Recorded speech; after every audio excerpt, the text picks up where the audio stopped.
வணக்கம், நான் Hema Subramanian. Welcome to home cooking Tamil. பொதுவாக முட்டை ரெசிபீஸ்னாலே நம்ம எல்லாருக்குமே ரொம்ப பிடிக்கும். இன்றைக்கி ரொம்ப ஸ்பெஷலான ஒரு ஆந்திரா முட்டை கறி எப்படி செய்யறதுன்னு காட்ட போகிறேன்.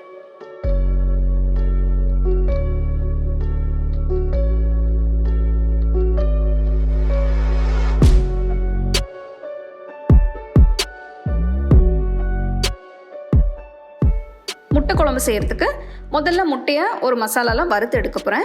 இதுக்கு ஒரு பேனில் 1 டீஸ்பூன் எண்ணெயை ஊற்றி இதில் 1/4 டீஸ்பூன் மஞ்சத்தூள், 1/2 டீஸ்பூன் மிளகாய்த்தூள், 1/4 டீஸ்பூன் உப்பு போட்டு நல்லா மிக்ஸ் பண்ணணும்.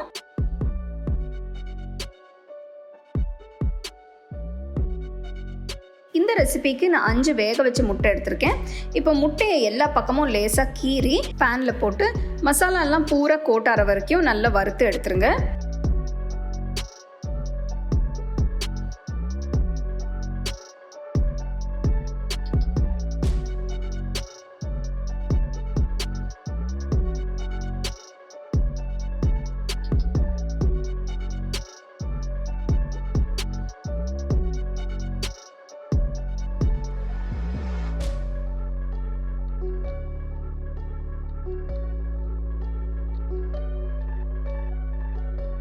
அடுத்தது ஒரு பெரிய கடாயில் 2 டேபிள் ஸ்பூன் எண்ணெயை ஊற்றி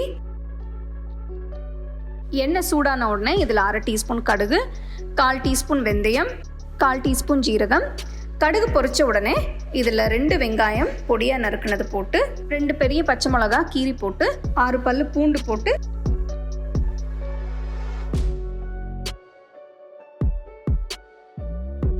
கொஞ்சம் கருவேப்பிலை இதையும் சேர்த்து நல்லா மிக்ஸ் பண்ணணும். வெங்காயம் நல்ல பொன்னிறம் மாற வரைக்கும் வதக்கணும்.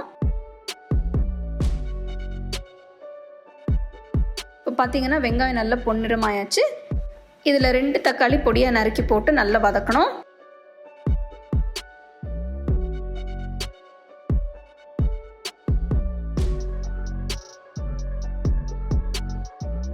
அடுத்து 1/2 டீஸ்பூன் இஞ்சி பூண்டு பேஸ்ட் போட்டு நல்லா வதக்கிட்டு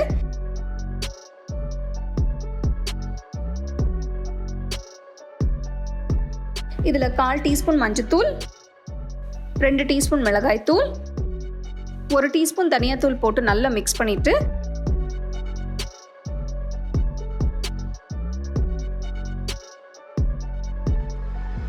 அடுத்தது இதில் 1 டீஸ்பூன் கல்லுப்பும் போட்டு நல்லா வதக்கணும்.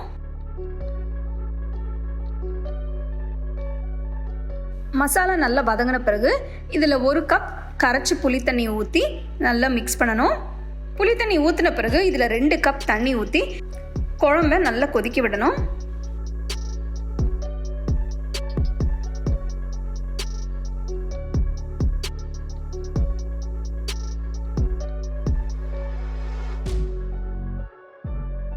குழம்பு நல்லா 10 நிமிஷம் கொதிச்ச பிறகு பச்சை வாடெல்லாம் போன பிறகு மசாலாவில் வறுத்த முட்டையை குழம்புல போட்டு இன்னொரு 10 நிமிஷம் கொதிக்க விடணும். ஃப்ளேம் மீடியம் லோவில் வச்சு கொதிக்க விடுங்க. 10 நிமிஷம் கழித்து பார்த்தோன்னா முட்டை குழம்பு ரெடியாக இருக்குது.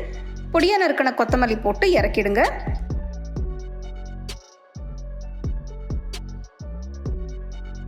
அருமையான முட்டை குழம்பு சூடான சாதத்தில் சாப்பிட்டா ரொம்ப சூப்பராக இருக்கும்.